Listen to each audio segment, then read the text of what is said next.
Good day to you all. I am Lorraine Montes. I am an expert of the Division of Transport of IADB, and I will be moderating this virtual session. Before we begin, I would like to tell you two things. First of all, most of the event will be held in Spanish, but we will have some commentaries in English, so we have simultaneous interpretation, which you can activate clicking on the interpretation icon at the bottom bar to the right. I would also like to thank the excellent work of the Cosmo Translations interpreters who have been joining us in these last 4 days. And I would also like to thank Ina Gnand, who from the ITF have helped us with the virtual logistics. Second thing I wanted to mention was please leave your questions in the Q&A icon on the bottom bar, and we will be dealing with them throughout the panel. Transport. My name is Lorraine Montes. I'm a transport specialist at the Transport Division of the Inter-American Development Bank, and I'll be moderating this session. Before we begin, please note that most of the session will be conducted in Spanish, but we will have also interventions in English. So you can activate interpretation in the lower corner at the platform. I take this opportunity to thank the excellent work of Cosmo Translation interpreters who have been helping us throughout the 4 events. And of course, to thank also Emer Grant from the ITF team who has been helping us with all the logistics. En nombre de la División de Transporte del BID. On behalf of the Division of Transport of IADB and the ITF of OECD, we are very happy to be participating in this seminar with you. We will be showing you the results of 2 analyses carried out for the city of Buenos Aires, which the main objective of which is to support the efforts of low carbon transport systems. This event will be divided into 3 main parts. First, we will hear some opening remarks by IADB representative and mobility secretariat representatives as well. Also, we will hear the IADB and the ITF on the case study from Buenos Aires, and we will see the results of scenario modeling exercises for decarbonizing with a lot of emphasis in these policies that are very effective to achieve goals. At the end, we will have a panel with public sector representatives and academia representatives to debate and talk about those results. Without further ado, I will give the floor to Nestor Roa. He's the head of the Division of Transport of IADB. Nestor, you have the floor. Good afternoon to the colleagues that are in Europe. Paso español, buenos días a todos. I will switch to Spanish. Good afternoon, good day to you all. It is a pleasure for me to be here this Friday with our last 4th final session. I would first of all would like to give a warm welcome to Lucila Capelli. She's the Undersecretary of Mobility in Buenos Aires, her team, the team of the Secretariat, the people from the government of the city of Buenos Aires who have been with us throughout this process. I would also like to thank our ITF colleagues, our IADB colleagues joining us here, and the participants from different private and public sectors. As I said, this is the 4th and final virtual session on the regional initiative to decarbonize urban transport in Latin American cities. In this case, the session will be particularly focused on results for the city of Buenos Aires. As we have mentioned in the previous events that we've had throughout the week, the initiative is a result of a technical cooperation between the IADB as a regional public good modality, and it is within the Decarbonising Transport program of the ITF. This program promotes carbon neutral urban mobility to mitigate the effects of climate change. As the head of the Division of Transport of the IADB, It is a pleasure and an honor for me to be able to share with you today the result of something that took more than 3 years to do, where we analyzed the policies and trends in the city and plenty of information of transport and the city in general. And I would like to highlight the power of data to create public policies. We're constantly listening to the fact that data are the new oil of the 21st century, and that data analysis is sort of the equivalent to a combustion engine. I cannot be more in agreement with this comparison, with this phrase. And from the bank, we are pushing, very actively pushing, every initiative that is focused on dealing with data usage in an agile way to make decisions in the sector. And hopefully, I think that that is the greatest novelty, and the impact that we're seeing is that these decisions are made with real-time information. This is something that is a change of paradigm for every one of us, because we've been working on this for many years. Generally speaking, I do understand that the existing methodologies and databases on which these sectors' emissions calculations are done are generally heterogeneous and very complex. In this sense, then the tools developed in the framework of this initiative have a wealth of information that is magnificent in terms of mobility, infrastructure network, the GPS, national census, IATB projections, to name a few projects. All this information is translated then into over 50 technical variables and also economic and socio-demographic variables, which allow us to simulate the contribution of different policies and the impact of different policies to reduce CO2 emissions. Yesterday in the Bogotá session, I said that it's very difficult to think about reducing transport emissions in the urban setting without considering particular private cars. I think that is essential for Buenos Aires as well, as one of the largest cities in the world. And the modeling exercises that the ITF carried out tell us that public transport is and should be and will continue to be the main means of transport for Buenos Aires, and there is no projection of dramatic changes in modal participation or modal share. However, that 30% of trips that are done in private cars, which I understand is about 29% cars and 1% for motorcycles, which nowadays positions Buenos Aires as one of the cities that has the challenge or has to face the challenge of one of the largest vehicular congestions regionally, then force us to rethink the policies of the sector. We're not only talking about an isolated challenge to decarbonize, but we're also considering the transformation that the sector needs to undergo. It goes beyond reducing emissions. It also includes economic and social dimensions in it. If we insist on the private cars, we can assume that these in the medium term and long term, these will be mostly electrical, because as we are all seeing, most manufacturers are already undertaken or have already undertaken to implement this technology, and some of them or many of them will not be offering fuel-powered cars by 2030. However, many of the conventional traditional cars that are circulating nowadays, that are over 15 years old, are going to continue to circulate. So we will have to face this challenge. We have regional economies that are based on the manufacture of private cars with the old combustion engine technology. So what will happen with the manufacturing technologies that are displaced from other parts of the world, and how do we keep them from ending up in this region? And this is very important for Argentina, considering that 3 out of 10 cars are imported cars.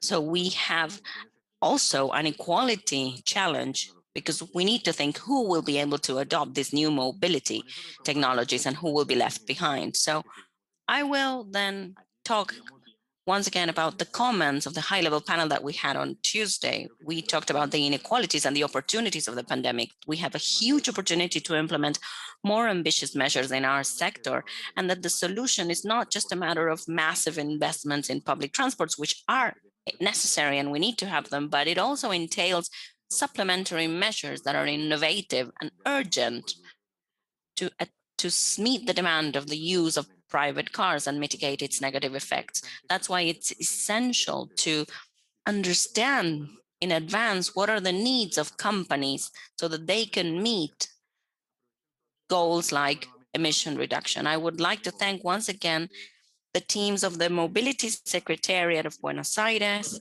whose participation was key to consolidate this initiative. And also I would like to thank the ITF and IATB teams for their active participation to make these products a reality. Hopefully this initiative will strengthen the planning exercises for a carbon low urban transport system for Buenos Aires and thus contribute more efficiently to the global goals to reduce GHG emissions. From the bank, we restate our commitment to work hand in hand with you and to keep not only the models alive, but also the knowledge transfer platform that we have built together. The bank is honored to be a strategic partner in the mobility of the city, like with the support of the Roca Railway, and hopefully this cooperation will further interaction with multilateral banks or other international entities which work with transport. Laureen, I give you the floor again. Thank you very much for being with us. Thank you, Nestor. I will now give the floor to Lucila Capelli. She is the Undersecretary of Planning and Mobility of the City of Buenos Aires for some opening remarks. Thank you, Noreen. Thank you, Nestor. I will be brief, so I will then give the floor to Dimitris so that he can introduce the results. And then we have some stellar guests here to debate the results and think about things. First of all, I would like to thank ITF and the IATB for the opportunity of participating in this project together with Bogotá and Mexico City. Those are sister cities to us. You probably don't know, but during the pandemic, we were always sisters with them. But during the pandemic, together with this Bogotá and the City of Mexico, we had a chat group, but also we had daily exchange of experiences because we are cities with similar challenges, with leaders who are very interconnected. And honestly, the exchange of experience between Bogotá and Mexico City and Buenos Aires in transport has been constant. So having to work with them in this project was an honor, and it was very important. We worked in this project based on the Clean Mobility Project of the City of Buenos Aires for 2030 and the 2050 Climate Change Plan that we're carrying on with C40. Federico will then later on tell you a little bit more about this. It is a plan that was supposed to be introduced in launched in Glasgow last year, and will probably be launched this year at the city government level. And although we use that framework for that work, for this job and this project, as Nestor said, the data are important, but still in Argentina and Buenos Aires, we have some other challenges, both in giving data, having data continuity, analyzing audiences. And I do believe we actually worked quite well with Dimitri, with his work, with his team, with the available data.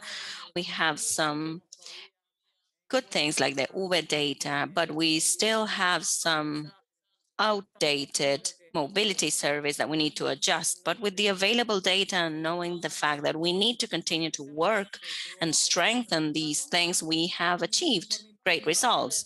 And I would also like to thank Milagros Garros, who is the one who has coordinated this whole study with, she's from the city's transport secretariat, and she did a great job. Sometimes, information is not systematized, it's not updated, and Demetrius will explain this better, but we don't only work in the city of Buenos Aires, but also we include certain parts of the surrounding areas of the city of Buenos Aires. And this entailed articulating our efforts with national teams. And Milagros really did that marvelously. So I can then give the floor to the ITF, and then we can continue with the comments. Thank you. Thank you very much, Lucila. Joshua and Dimitris. Joshua Paternina Blanco is a policy analyst at the ITF, working mostly under the framework of the ITF Decarbonizing Transport initiative. And also Dimitrios is a transport modeler and analyst in the quantitative policy and foresight unit in ITF and has been the lead modeler within this project. The floor is yours, Joshua and Dimitris. Thank you very much, Lorene. Good morning, everybody. I'm going to be presenting alongside my colleague Dimitris some highlights of the activities that within the ITF and alongside the IDB we led in the framework of the DTLA project for Buenos Aires. And to this end, I'm first going to briefly describe the scope of activities of the ITF within the project for those of you who didn't have a chance of participating in the meeting on Tuesday. But then I'm going to present some highlights of a policy report that we did in the framework of the project. Finally, my colleague Dimitris will present some main results from a quantitative assessment framework developed for the Buenos Aires metropolitan region. So just very briefly, between 2019 and 2021, the ITF and the IDB teams led efforts to support authorities from Buenos Aires to achieve their transport decarbonization ambitions in three main areas of work. So a first area of work sought to assess current policies and existing challenges. And to this end, we drafted a forthcoming policy report. But then a second area of work sought to develop and provide a quantitative transport scenario assessment tool, which my colleague Dimitris will present afterwards, to inform policymakers on the impact of their planned and potential future policy actions. And this led not only to the development of the tool, but also to a scenario report. Finally, as Lucila was highlighting previously, the project also served as a platform for peer learning and best practice exchange among the project cities. So before continuing with the policy analysis, I would like to reiterate our thank to all of the authorities who participated into this project, both at the local, especially the local, but also at the national level, because without this help, this project wouldn't have been able to be implemented. So thank you very much for this. Now, before going into the policy analysis, as initial disclaimer, what do we mean by the metropolitan region of Buenos Aires, which was the area of the study? Well, as you can see in the map, the metropolitan region of Buenos Aires is a planning region rather than an administrative one. It includes the Ciudad Autónoma de Buenos Aires, or CABA for short, the administrative capital of Argentina, alongside 40 municipalities surrounding it. It refers to a sprawling area of more than 15 million inhabitants. And for the modeling work, we do study the regional logics. For the policy work, we mainly make an emphasis on CABA. Just to describe briefly the passenger transport activity within the region. Same as in other cities explored in the previous days, most trips in the metropolitan region are done by sustainable modes, and especially in this case, by buses. Indeed, Buenos Aires is one of the largest bus networks within the region. Almost 8,000 kilometers of bus routes are deployed within the metropolitan region. But then there is also a high potential for using other modes of public transport, such as railways, as Buenos Aires is also one of the largest metropolitan railway lines in Latin America. Now, of course, passing from these 5% that you see in the graph and increasing it will require investments, which under the current economic situation are hard. But there is a potential for increasing this public transport share in the future in this vein. Now, authorities, especially at the city level, are also promoting bicycle use.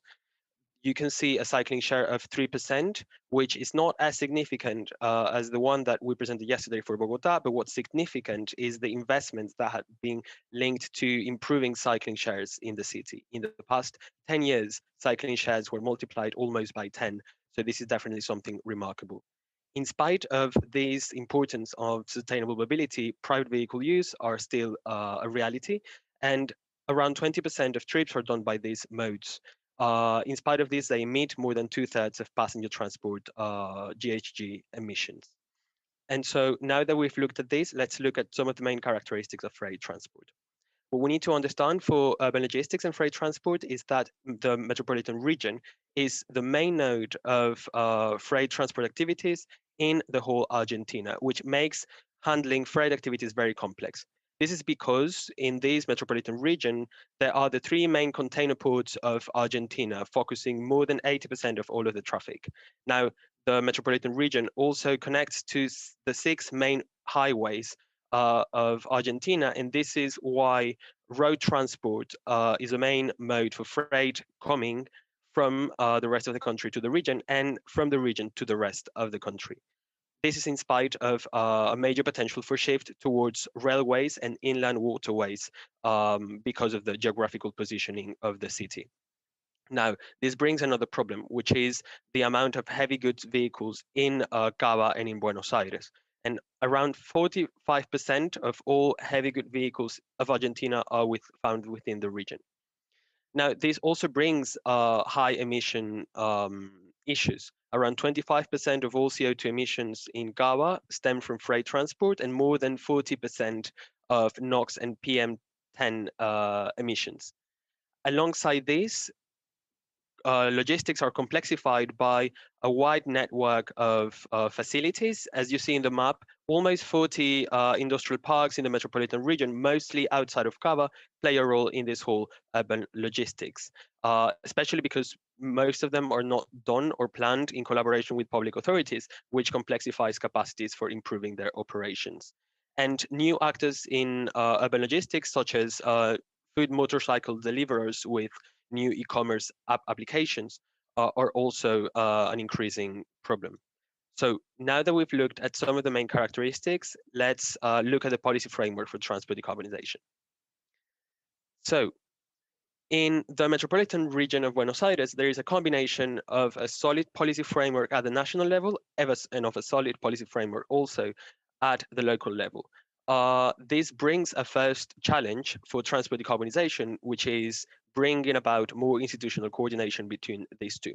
At the national government, the NDC of Argentina and the sectorial plans for bringing about climate change improvements in the country, especially the National Transport Action Plan for Transport and Climate Change, propose measures for decarbonizing freight and passenger transport activities, especially through low-hanging fruits, such as improving vehicle efficiencies in freight sector.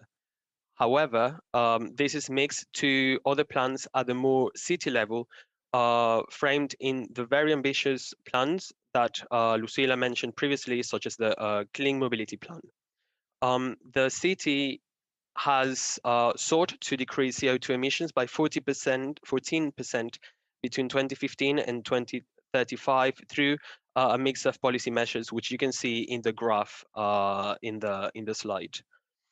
Now, as I mentioned, it would be required to be able to better coordinate strategies at the city and at the national level, but also at the provincial level. And to this end, better transport governance through an institution for better coordinating strategies and actions could be necessary. Now, there is already a framework of one such institution, such as the Metropolitan Transport Authority within the Transport Ministry, and increasing the capacities of this body could bring about improvements when it comes to decarbonization action. So let's look now at two other challenges for transport decarbonization. A second challenge would be to finance improvements for increasing access to opportunities in a sustainable way.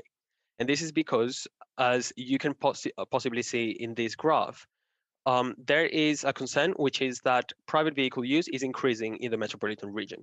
Between 2009 and 2018, there was a slight increase in car adoption, but motorcycle share especially was multiplied by 2. And at the same time, bus adoption, generally public transport use, decreased in the metropolitan region, which is a concern. This is partly linked to the fact that public transport does not bring access to some lower income areas within the metropolitan region. And so increasing public transport provision would of course bring improvements in terms of transport decarbonization, but also in terms of equity and other policy objectives. So increased investments would be a way forward. However, in the current economic situation, financing is definitely an issue. So different investments framework and cooperation with private actors to this end would be needed to be able to bring forward public transport increases within the region. Now, when it comes to challenges for freight transport, there is also the need to bring forward cooperation with private actors for decarbonizing the sector. Now, I mentioned that there is a very complex urban logistics situation in the metropolitan region, not only because of newcomers, but also because of the unknown areas which are not being developed, for instance, by local authorities in logistics developments and industries in the region. So more data is needed to better understand all of these. And to this end, private cooperation can both help gather more data, but also developing pilots for better managing freight flows in the city. Now, these pilots, developing pilots, which the city is already implementing, could also help in promoting programs for replacing fleets and increasing logistic efficiency policies. Now, there is a further area of improvement within some of the pilots that the cities have been developing, which is the fact that smaller truck owners and more atomized actors within logistics have not been overrepresented. So bringing them on board, highlighting the benefits of these voluntary programs to these actors could actually help promote freight decarbonization policies forward. Now, you can, of course, explore more of this in the forthcoming policy report, but for the time being, I give the floor to my colleague, Dimitris. Thank you very much. Thank you very much, Joshua. Good morning and good afternoon from me. Now, we are going to go through the results that came out from the modeling work done for this project. Before we delve into this, I just want to show you what is the zoning system that we used for this modeling tool. The scope of the model covers the entire metropolitan region of Buenos Aires.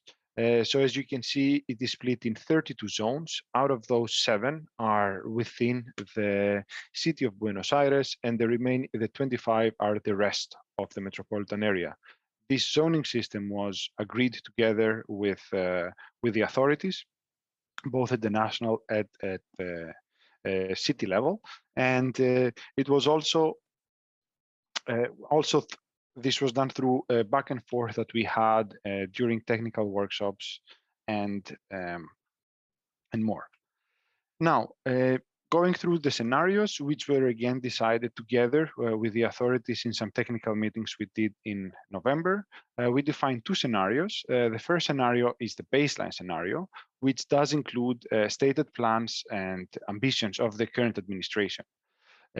However, of course, as the current administration has much more control, it is the least ambitious of the 2 scenarios and does consider what would the possible impact of the pandemic be in the future plans. And this actually shows in the first category that I have here, infrastructure developments. So for this scenario, there were very few public transport developments included, and this was done in purpose to see what would happen if financing reasons or other obstacles block the development of some plant infrastructure. There is still some infrastructure developments, mostly low-hanging fruits, focusing in non-motorized modes in Caba. I just want to mention this, the list that we have here is not exhaustive. Of course, the scenario itself has more policies and some more information. But these are the main parts. Now, when it comes to policies, restriction policies are a key element of this scenario. So low emission zones and car restriction schemes for parts of the city of Buenos Aires are put in place, and they progressively become stricter throughout the study period. Also, a congestion charging scheme is implemented for the city center.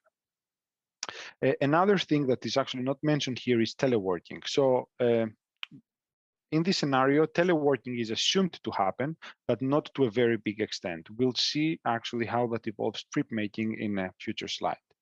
Last but not least, fleet electrification, which obviously will play a role in any effort to reduce emissions. In this model, the user for this, in this case, the city of Buenos Aires, set this sales target in 2050, with 60% of new private vehicle sales being zero emissions, half electric and half hydrogen. However, on the public transport, the ambition was a bit lower. There were some electric vehicles in the fleet and some hybrid vehicles, but the majority of vehicles, half the vehicles still rely on diesel in 2050. Now, the alternative scenario is the more ambitious of the two. It builds upon the baseline, so it does include everything that was included in the baseline scenario. Generally speaking, it does include new infrastructure developments. It has more ambitious electrification targets, and the measures that are included are broader and stricter. So first, in terms of infrastructure developments, some of the planned and scheduled developments take place. So we have 3 new metro lines to 2050 and 3 new rail lines. Walking infrastructure is improved not only in the city of Buenos Aires, but also in many of the surrounding municipalities. Of course, this works progressively. So the earlier investments are done in the city and then moving outwards.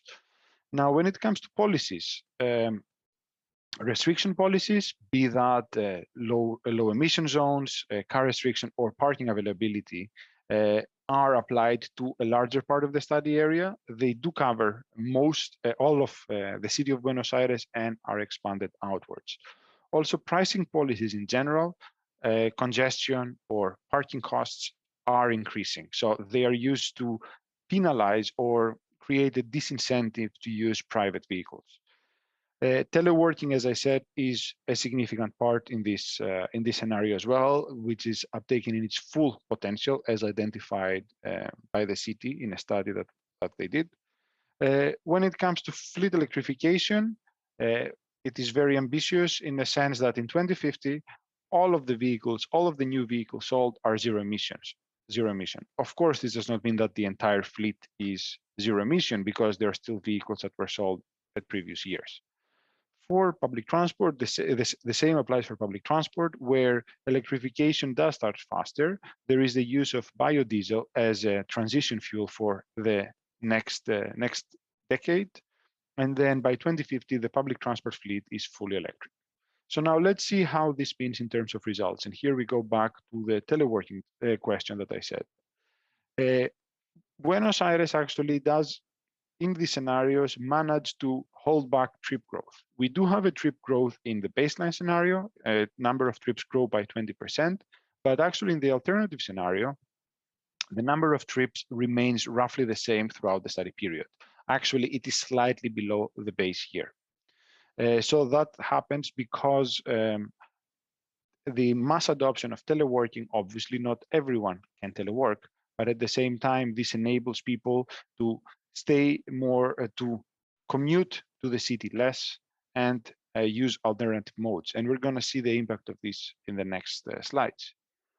Now, in terms of mode balance, this is mode balance by the number of trips. We see that the baseline scenario does not have significant changes. As a matter of fact, the share of motorized and unmotorized remains the same. However, we do see, as in the motorized part, we do see a shift towards private vehicles. And as Joshua mentioned, public transport is both public transport and private cars are the most common modes for residents in both Caba and the metropolitan region.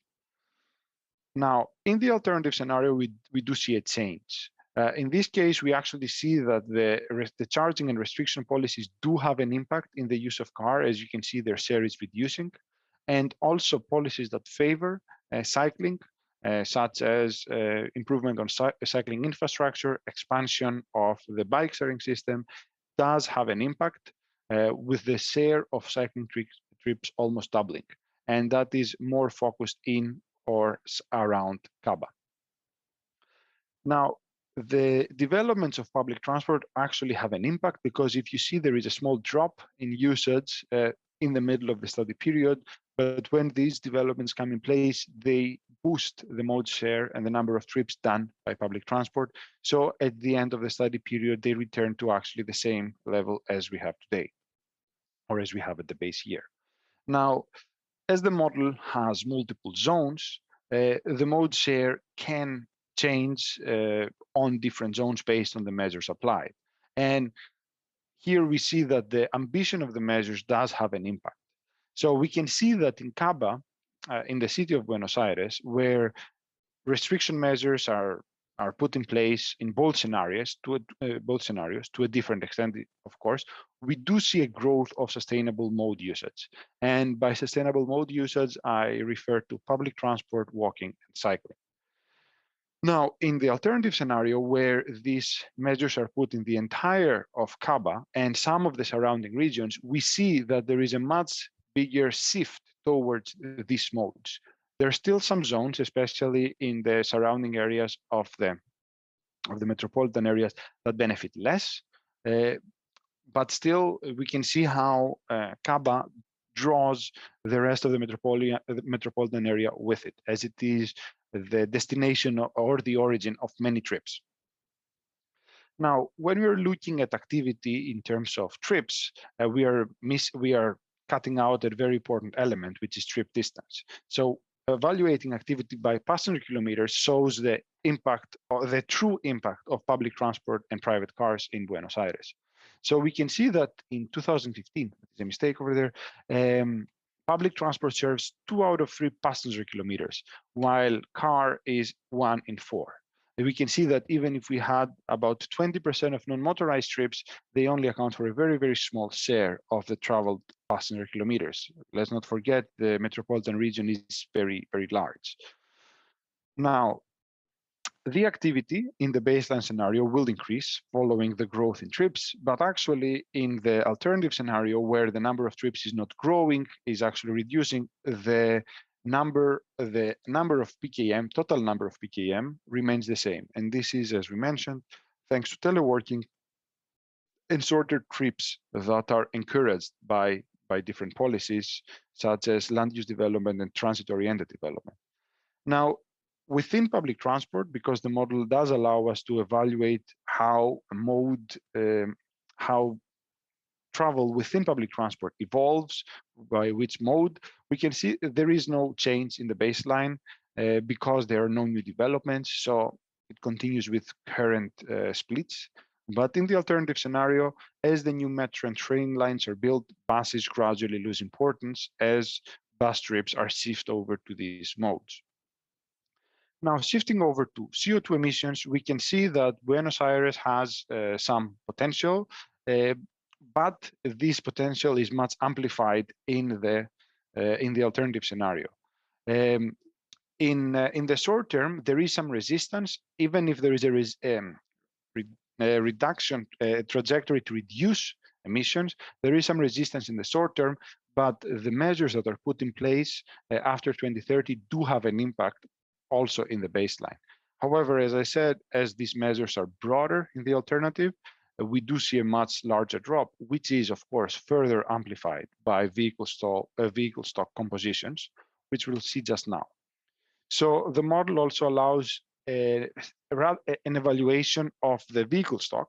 So in the base year, we can see that Buenos Aires has a mix of gasoline and the natural gas and diesel cars. The majority of them, of course, are gasoline, but almost all of them are internal combustion engine. In 2015, probably all of them.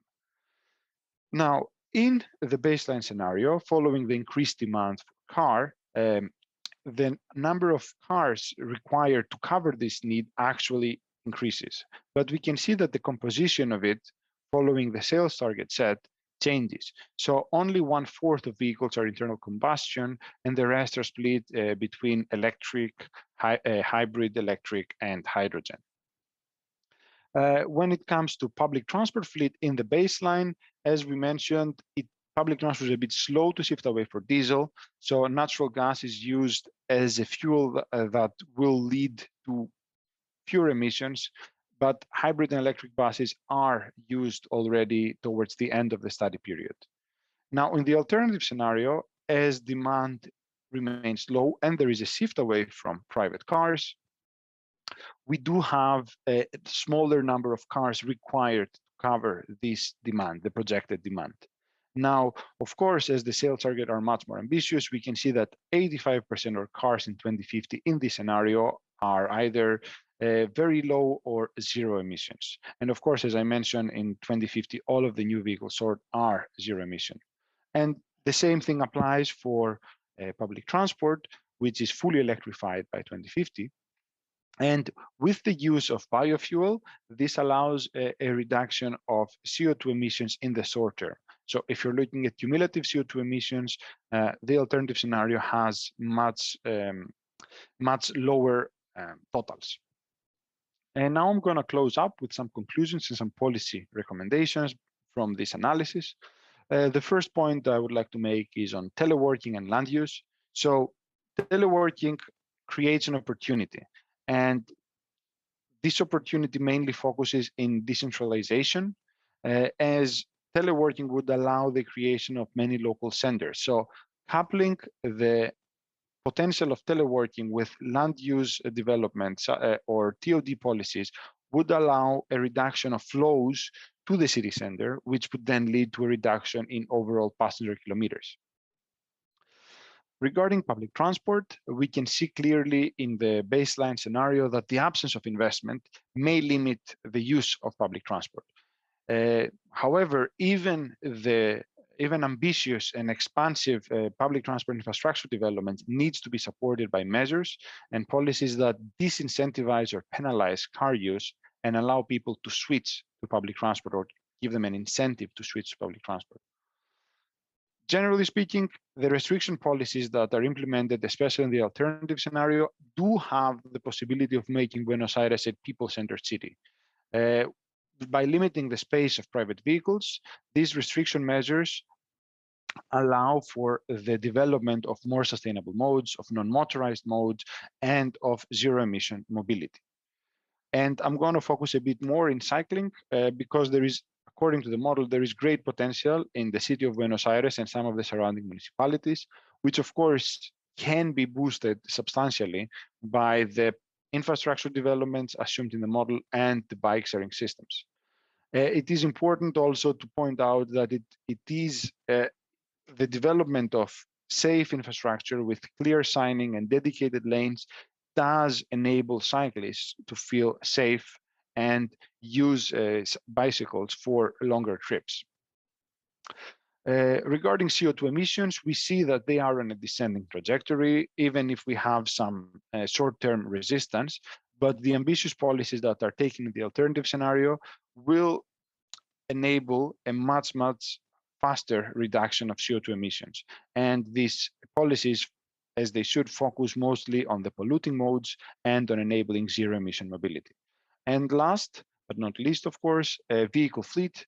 The uptake of electric vehicles or hydrogen vehicles will drastically reduce emissions from both public transport and private vehicles. However, it is important that it is coupled with policies that restrict private vehicle use, because electrifying the fleet or zeroing out emissions only solves one problem, the problem of emissions.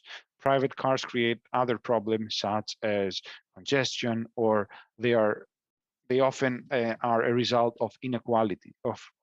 So it is important, by putting policies in place that allow the use of other modes that can limit these issues.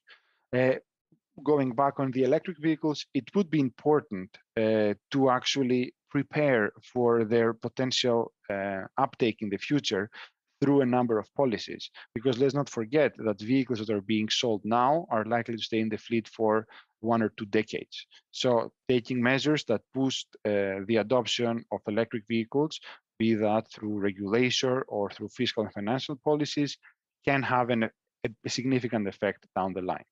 Now, before closing, I also want to take the opportunity to thank the team from Buenos Aires, which has been very helpful. And I want to thank Lucila, who was there at the beginning of the project.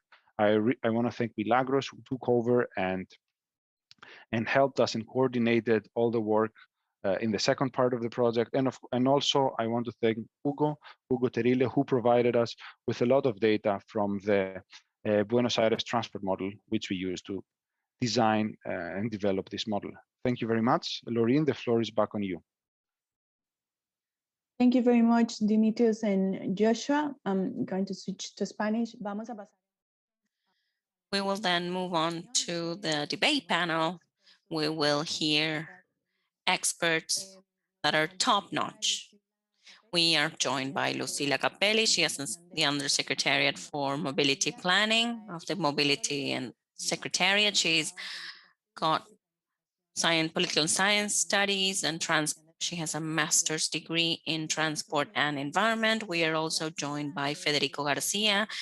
He's the General Director of Environmental Policy and Strategy. He is an environmental engineer with a postgraduate degree in safety, hygiene, and environmental protection, and has a master's degree in international studies. We have someone from the academia. We have Jose Barbero. He's a transport specialist of transport and logistics expert. He's got MBA in geography, postgraduate degrees in geography and urban planning, as well as a master's degree. And we also have Pedro Orbaiz. He is the director of 35 South. He is an expert in developing and implementing renewable and sustainable energies. And he's a mechanical engineer and a PhD in mechanical engineer.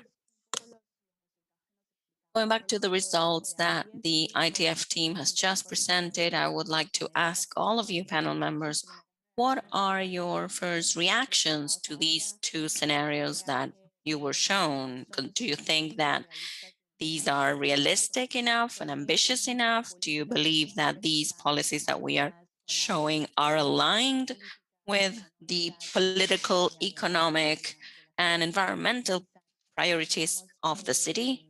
We could perhaps, Lorena, I would like to ask you whether we could leave them and let them talk for a bit, and then I will speak from the city to just wrap up or, join some loose dots. Great, you read my mind, Lucila. I was going to give the floor to Pedro. So yes, Pedro, you have the floor. Good morning. Good day to you all. Thank you for inviting us. To begin, I think it's really interesting to know that Buenos Aires has been working in this topic for many years with bicycle lanes, the eco-bici system, always thinking about and trying to improve public transport via the Metrobus, the subsidized transport system to try to make it inclusive and to give access to it to everyone, economically speaking.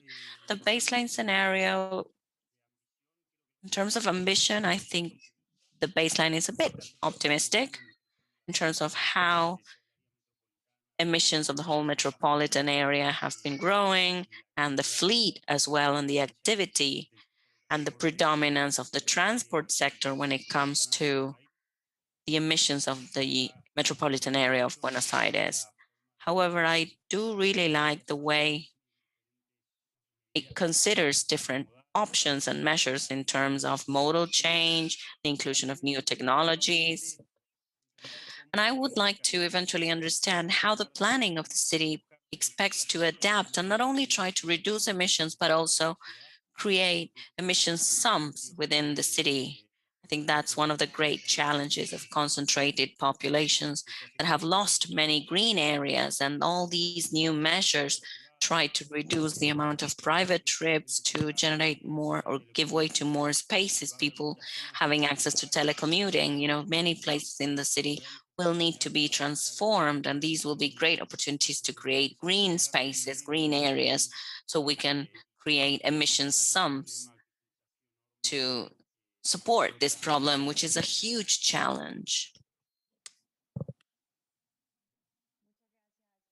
Thank you, Pedro. You're right. I think that, like you just said, it was properly explained by the ITF team, and Nestor mentioned this, and this is such a huge challenge that it calls for actions that deal with different modes of transport. I will give the floor now to Jose Barbero. Jose, could we hear your reactions towards both scenarios and the policies that have been suggested?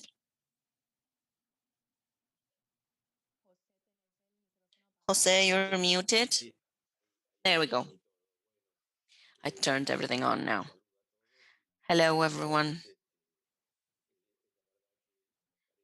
It is true that I do think these kind of initiatives are amazing, and considerations want to congratulate the city, the IADB, the ITF, because I do believe that these long-term perspectives, with all the difficulties that these entails, are essential and key to the moment, this historical moment we're living in.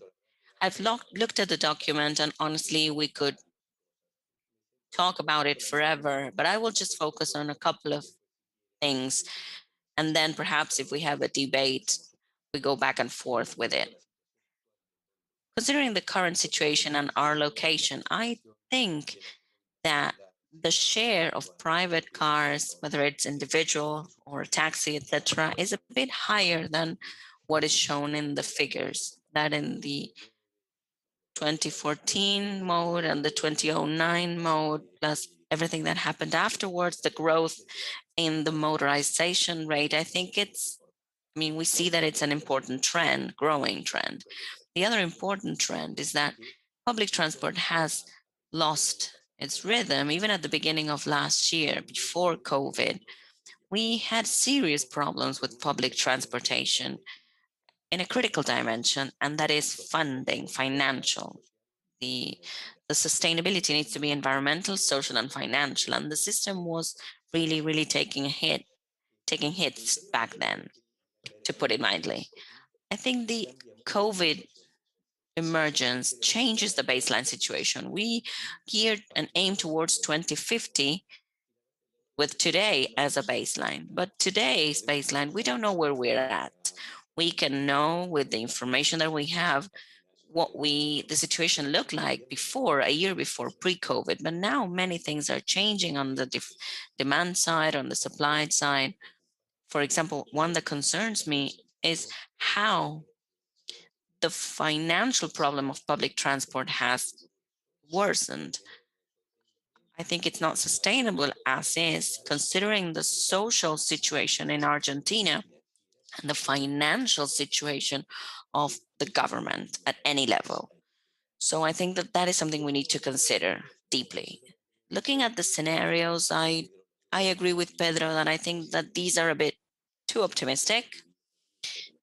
Maybe I'm just old, and that's the reason why I think like this. But I think that these are a bit optimistic. There's something that needs to be considered, and that is generation rates. I think if you analyze things so many years into the future, if the country would prosper economically, we would see it reflected in the per capita GDP, and the growth rate will also change. So we need to consider this generation rate, and it cannot be the same in 35 years. What the reality of the world shows is that that's not how it's supposed to be. There is a certain set of forces, especially after the pandemic, and they make it difficult to predict results. Two other things. I think that the scenario is centered deeply in passengers and not freight. And I think that's a generalized problem in GHG emissions. And the world of freight has a huge amount of GHG emissions, more than passenger transport. Projections for by 2050 throughout the world show that that is what will grow the most. So generally, freight and the city. And as COVID is changing the world of passengers, some go in favor of a more sustainable transport, some go against it. We know that we have full-fledged plans to promote in private transport to avoid contagion, and perhaps this changes in a year and we forget about it, or maybe not. With telework, we have people moving abroad outside of the city where they have limited public transportation capabilities. So I think we need to consider that. And as for the freight world, well, it's something similar what happens there. The e-commerce in Buenos Aires is extremely low in terms of packages per person, maybe 2 per year. And in China, they have 30 per year. So of course, during the pandemic, it multiplied by 4, it's still growing, and this entails a huge movement of cars. Actually, in the study by the ITF in 2019, with an outlook for 2050, the increase of e-commerce meant more freight movements. And this was accelerated by the pandemic. So I think that the freight thing needs to be deeply considered.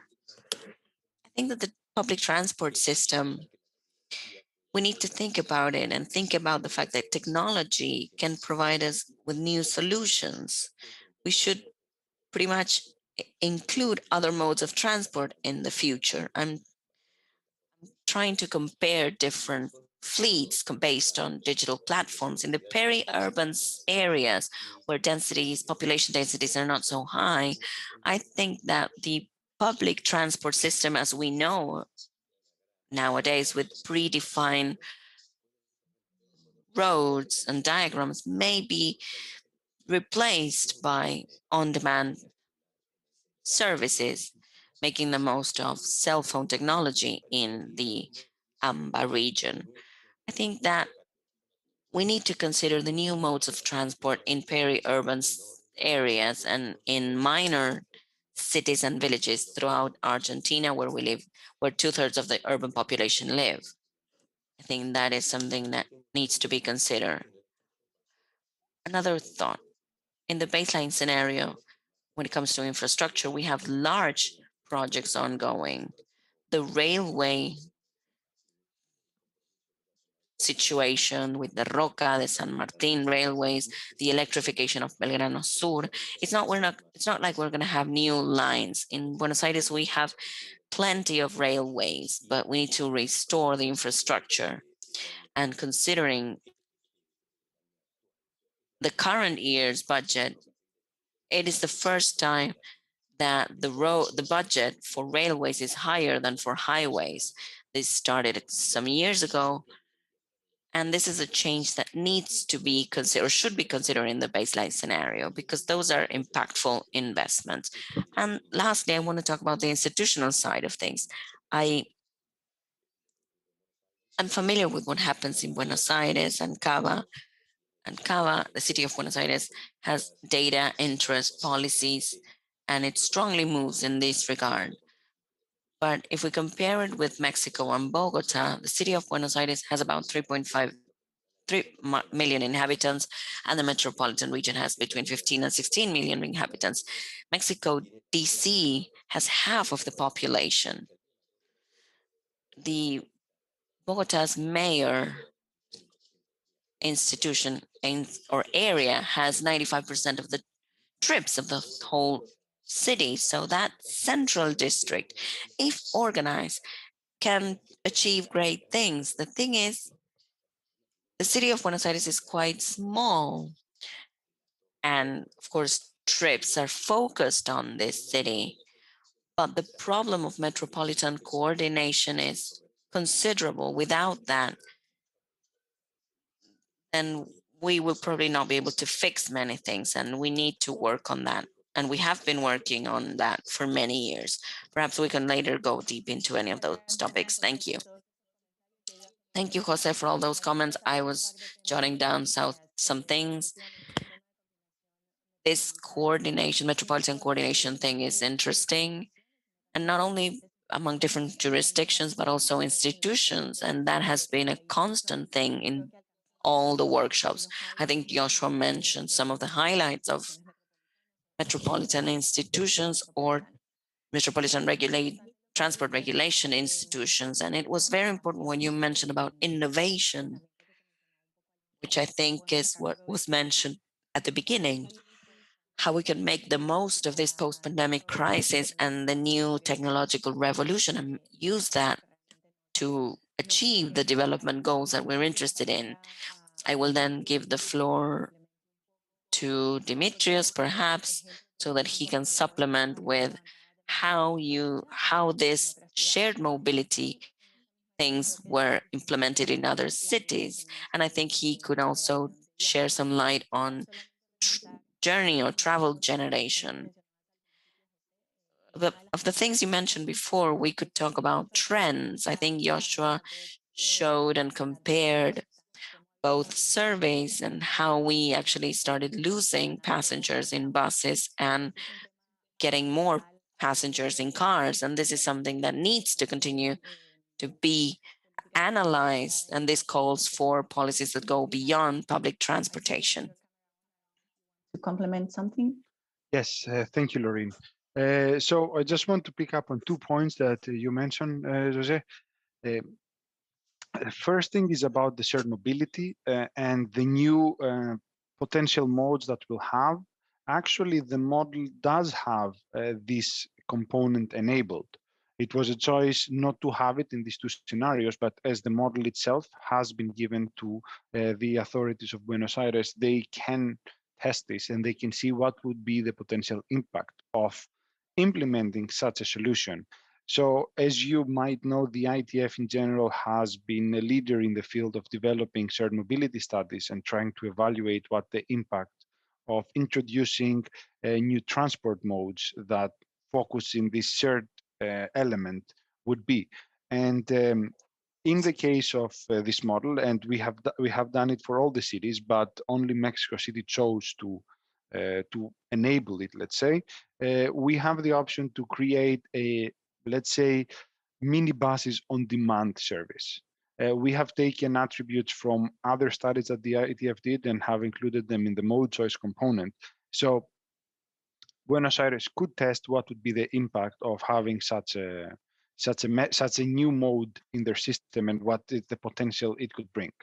Now, in the case, I cannot speak about what its impact, its true impact would be, but in the case of Mexico City, which was included in the scenarios, it ended up taking a model share of about 7 to 8% in 2050, if it was starting to be implemented in 2030.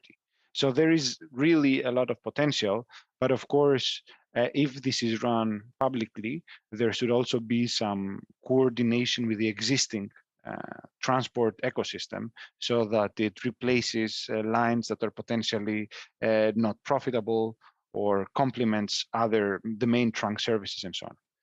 Now, when it comes to trip generation, of course, you're right. It does rely on some underlying assumptions, which of course could change if there is a massive turnaround in the economic situations of the country and the region.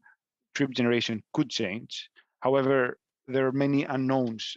We try to make the best with the information we had at hand, and obviously some assumptions were made on the teleworking component, which might or might not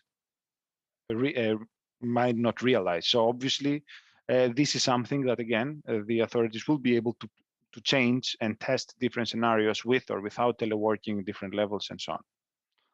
Thank you.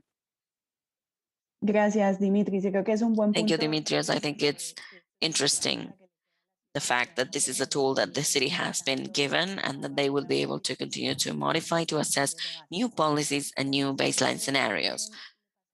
Without further ado, I will then give the floor to Federico. Federico, could you tell us your reactions to the scenarios that were presented?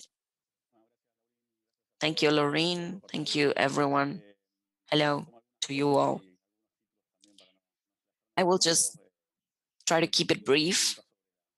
As for the question on the ambition or the reality of those scenarios, I think that's something that could perhaps draw our attention is the few changes of the mode share. Although the alternative ambitious scenario had some favorable variations, they are quite small. And I think that there's something that we need to consider that Pedro mentioned. If we think about the city of Buenos Aires, for many years, the city has already been trying to do some urban transformation with different axes like sustainability, quality of life, the enjoyment of green spaces, which have led to a better mode share, which we like to say, get people off cars, you know? And that's okay to say it, but if we don't give them the real conditions, it's then utopic. So when it comes to sustainable mobility, the city of Buenos Aires has improved the efficiency, the quality, the promotion of transport via cycling lanes or zero emissions. And, we need to consider the city as a place for humans to walk about. And we don't want to scare people who want to walk. And as for long-term plans, of course, these are transformations that will take some time, and this is necessary to do. And along this line, although this is highly ambitious, we could actually achieve it. We have been working in a new climate change and climate action plan together with the C40 to try to achieve an outlook to 2050. That's our horizon for 2030 and 2050 in the city in terms of GHG emission reductions. We're gearing towards over 50% reduction for 2030 and carbon neutrality for 2050, which will then make use of the carbon sums that we mentioned before. So public transport accounts for 30% of emissions in our city. And out of the 24 actions that our plan is made up of, hopefully we'll be launching it soon, we talk about a plan with mitigation, adaptation, inclusivity, and out of those 24, 4 are fully related to transport and mobility. So we do believe in this ambition, of course, with short-term changes as well. This is not just a mid and long-term plan. Of course, now we have the pandemic. We were working on these goals and these figures, and then the pandemic came, and we can say that the few good positive collateral effects of this is having a new look at things and the environmental benefit of this. We have to find a new way to relate, to live, and to move. And it showed us that cities can be reconfigured, that we're not so far from being able to 15-minute cities or polycentric cities. And I think that is something that we need to consider. And I will take what Jose said in terms of freight urban logistics. I think freight is something that needs to be considered.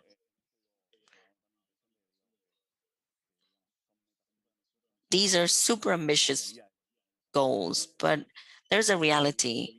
We have been working on this. We have started working on this. It's possible, and we need to face the big challenges.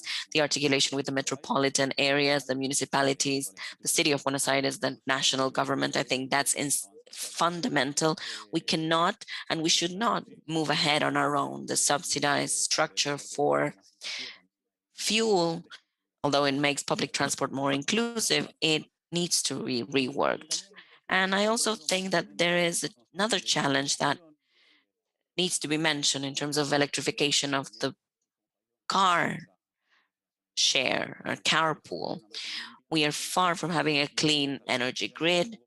And in our projections, we're not even considering 2050 as a clean grid. So we need to work on that in the city of Buenos Aires. Although we depend on the interconnected system, we have 2 thermal power plants. And if we move away 200, 300 kilometers, we have an infinite amount of thermal plants. But to wrap up, I think that the challenge is huge. But I think that we need to consider a clean and a clear northern star. And the mission is set, and I'm sure that the city has a committed professional team who's willing to take that challenge on. And I think that even though the road will be hard, we will actually achieve things. Thank you.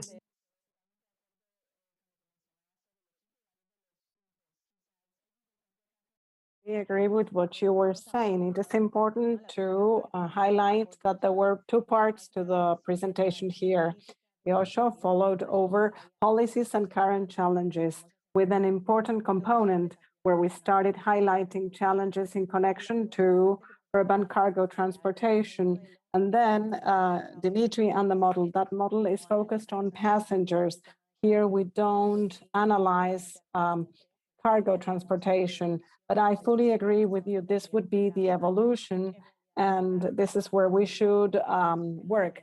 Freight transportation was touched upon the various sessions with Bogotá and Buenos Aires, and we wanted to focus on this more shortly on the first part, but we need to keep working in a future cooperation to include freight transportation fully and entirely. Lucila, do you think it is a good idea if I give you the floor right now? Well, I must agree with everyone, but kidding aside, the contributions by all three are line in line with one another. I'll go back to a few because they were quite a few.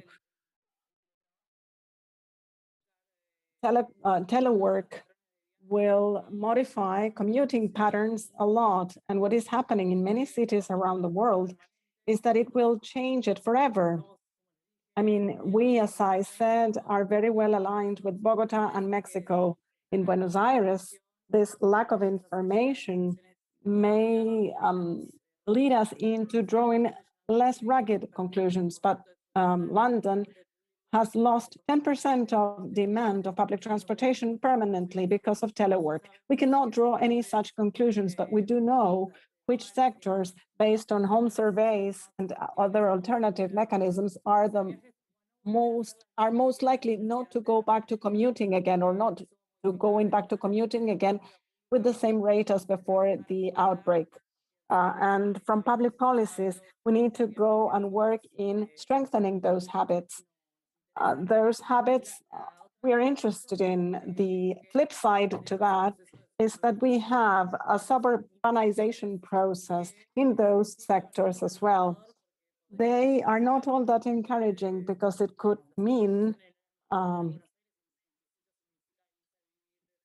to go and move on the third ring of the outskirts of the city of Buenos Aires, and that could increase private car transportation because in AMBA, the layout of cities is very much related to highways. And telework brings about another challenge that is very much aligned with this. And this replicates itself in all cities. Central areas, because of the uses as service, universities, and or public administration facilities, are no longer as dense and don't need to cater for such a high demand of transportation need. So transportation and many plans for pedestrian facilities, well, they don't lose existence or the reason to exist, but they change their pattern. And we, being here, have a toolbox that is kind of dated, and we need to get updated. This is a process where we need to look for new alternatives. We have to reconsider a number of things, quite a number of things, I should say. Scenarios, they are optimistic. And as Federico stated, it happens in other scenarios as well, road safety as well. We need to lay out optimistic targets from public policies in order to, in an inward-facing perspective, get support and make investments. And as Jose said, these are optimistic scenarios that will help us stand in a redefined position after we leave the pandemic before, because there are measures that we took into consideration 2 years ago or a year ago that will surely be affected by the current situation. What matters in this process is the methodology for the city government, and we share it with the Metropolitan agency, both in province and in the nation, to calculate emission reduction scenarios. And I believe that this is what's best for us to be optimistic. But then out of all the things that you touched upon, there are a few things that we shall see how they make progress. Today, even amidst the pandemic, it is quite difficult, I should say, to have a clear understanding of it, but we need to keep working together with all of you in order to find answers to all these problems.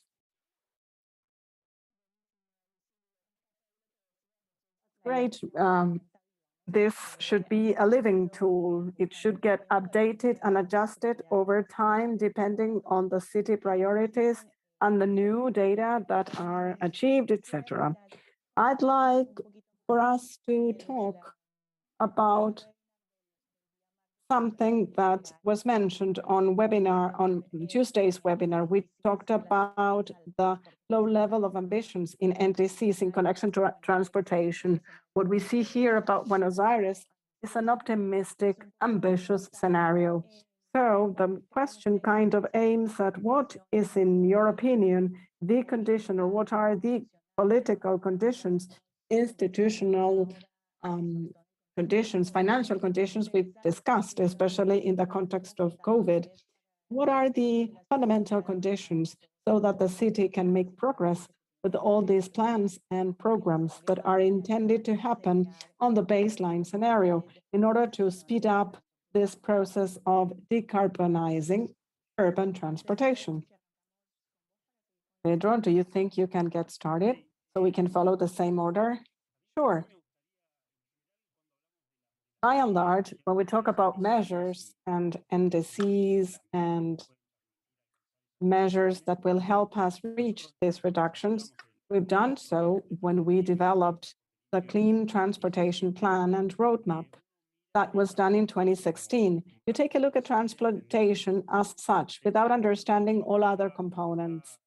In my opinion, what's interesting about the city of Buenos Aires is that the planning area works with other government areas as well. And we try to see the ecosystem in a more complete and thorough manner.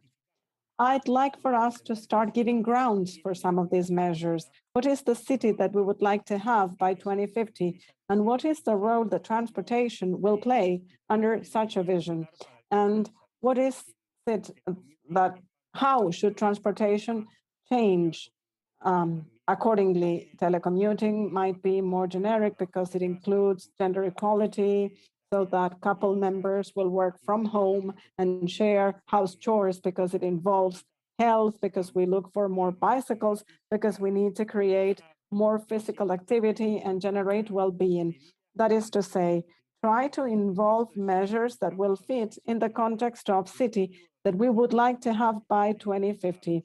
And the reduction goal should be part of that vision, which I believe that when we did the plan, when we put it together, that was lacking. We focused on reduction measures separately. So we said telecommuting, car sharing, electric vehicles. Then you promote electric vehicles, but maybe the city model is zero cars. Why to promote a different technology when you don't want any cars downtown? And that is lacking because transportation is considered as such. And the city is not regarded as an entire ecosystem with many corners that overlap in many points. Some are very remote, but they are intricately connected. Perspectives are seen in an isolated manner. I believe that Buenos Aires has been working on bicycles and on sustainability for waste management. It's been working on a number of urbanization areas, improving the livelihood, recovering green spaces and squares and parks. Has started doing lots of these things, and it's good, but it would be good if they should include in planning when a metro bus or an underground or subway is going to be created. Well, how would that fit into the whole picture of the city plan that we would like to have, so as to interconnect goals that rather than having them separately, because sometimes they collide against each other. Buenos Aires has been working in that direction. I believe we need to blend out these goals in a better way, but the first few stones to the road have been already laid down. And then we need to look for synergies that will help us achieve this super ambitious NDCs, because a number of actions are underpinned, not just because of transportation, but by gender, by health, by inclusivity. And that generates a critical mass, which help these actions to get multiplied and to flow smoother. Being an expert in technology, I would say that we need to no longer focus on technology as the silver bullet that will save us, but rather think about the city and the type of living that we would like to give our children by 2050. And technology should just play a role within this view, rather than keep on buying cars to impose a technology that in the end won't allow us to recover green spaces that we won't be able to walk or ride a bike for that matter. will change one evil for another that is lesser of it, but still an evil. So that vision that is being created and that has already been created in the city will speed up the processes and will help us reach these NDCs in the intermediate goals as well as in the final goal. That's a very good point, Pedro. That last comment, technology is an instrument in the end. It is not the total solution or a silver bullet for that matter. And I fully agree on the fact that transportation is a byproduct. I commute because I need to have access to a service downtown. And accordingly, comprehensive management, not just for transportation, but based on the land use and considering users' needs is really very important. Jose, would you like to add anything else to what was stated already? You are muted.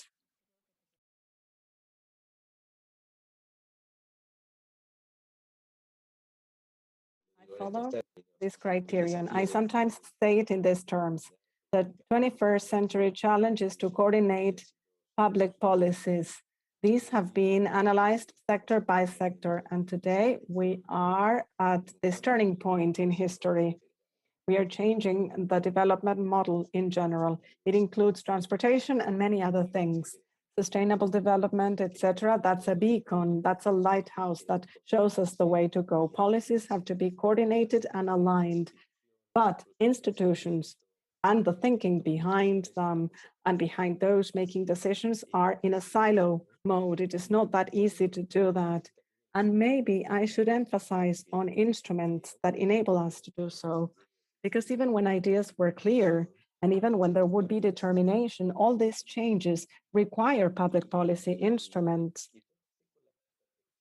And my perspective on this is that countries moving forward will have to have some general guidelines when it comes to urban mobility at a national level based on financial support instruments, technology, and whatnot.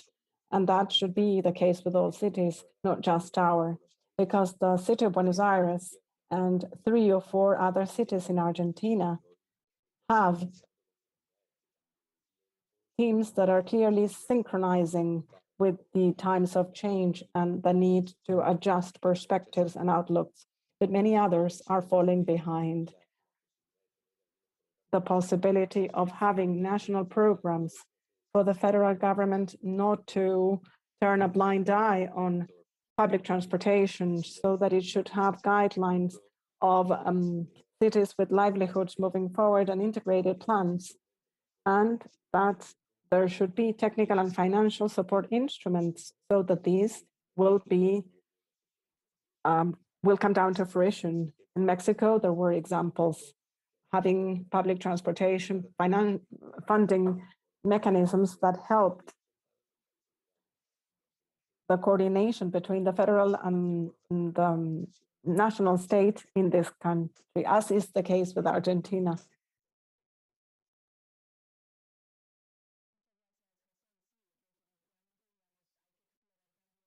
Thank you, Jose. We have to explore a number of different alternatives and mechanisms of public and private funding so that we can move forward with this agenda. Federico, any input on your part? I'll briefly say that I fully agree with Pedro and Jose. An integral, a comprehensive approach is a key element. Pedro was mentioning healthcare issues or physical health. What crossed my mind is decarbonization, better quality of air, not just better climate. And you have to take in these benefits rather than costs of these environmental improvements for public health. And I also thought about the path to eradicating big fuel tanks in the city that carry lots of liabilities. So we have to internalize these benefits, which we sometimes don't fully take into consideration. Excellent, Federico. Yesterday, in the workshop with Bogotá, we had a similar discussion, and people there said, well, even when it comes to education, we need it here if we truly want to get people off the cars. Well, that has an educational component to it.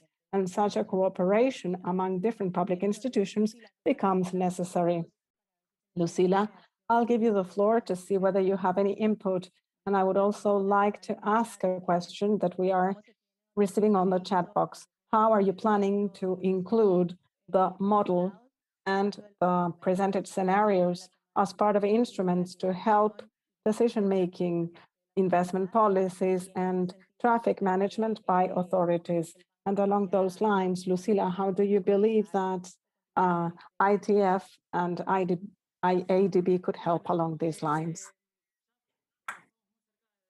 Since we are right on the nick of time, maybe I can go directly for the survey. We believe that we are at this turmoil when it comes to transportation planning. It's not just for cities, but also nationally speaking. Barbero described it quite briefly, but in a thorough manner. Financial challenges, planning challenges, institutional challenges, and whatnot. So we need to work in the following, in a handoff of the methodology, the teams, and the necessary trainings for the next few months. I believe that this will really help us so that, as Pedro said, work with areas and at a government level is very horizontal, and we will be redefining it, but it is critical for the work that we do with Federico at the climate change cabinets with the government.